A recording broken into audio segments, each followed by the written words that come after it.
The yeas are 57. The nays are 43. Two-thirds of the senators present not having voted guilty.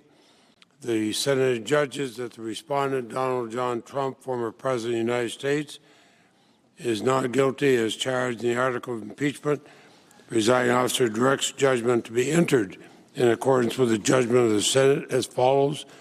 The Senate, having tried Donald John Trump, former President of the United States, upon one article of impeachment exhibited against him by the House of Representatives, and two-thirds of the senators present not having found him guilty of the charge contained therein, it is therefore ordered and adjudged that the said Donald John Trump be, and he is hereby, acquitted of the charge in said article.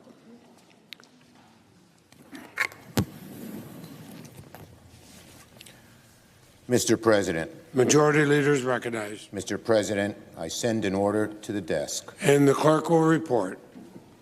Ordered that the Secretary be directed to communicate to the Secretary of State as provided by Rule 23 of the Rules of Procedure and Practice in the Senate when sitting on impeachment trials. All right, again, the vote 57-43, 57 guilty, 43 not guilty, but again, failing to make that two-thirds bar. And so Donald J. Trump is acquitted of the accusation that he incited the riot, the insurrection at the Capitol on January 6th. Let me bring in our NBC News political director and moderator of Meet the Press, Chuck Todd. Chuck, not an unexpected outcome. How will those 7 Republican votes, though, that cited guilty, how will that be seen in the totality of this?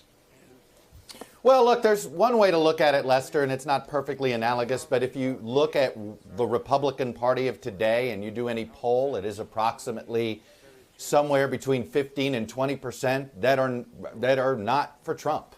And so in this case, you had 14% of the Republican senators vote to convict. So it's, some of them come from states that are very pro-Trump, like Mr. Cassidy of Louisiana. So it's not a perfect comparison, but in the grand scheme of things, in many ways, it is reflective of where the party is, which is a lion's share of the Republican Party is decided to stick with the former president on this issue. I'm sure we're going to hear Republican senators are going to fall into 3 camps, right? We have the 7 that we know voted to convict, and they're going to have very, I think, clear rationales for why they did that. Hey, NBC News viewers, thanks for checking out our YouTube channel. Subscribe by clicking on that button down here and click on any of the videos over here to watch the latest interviews, show highlights, and digital exclusives. Thanks for watching.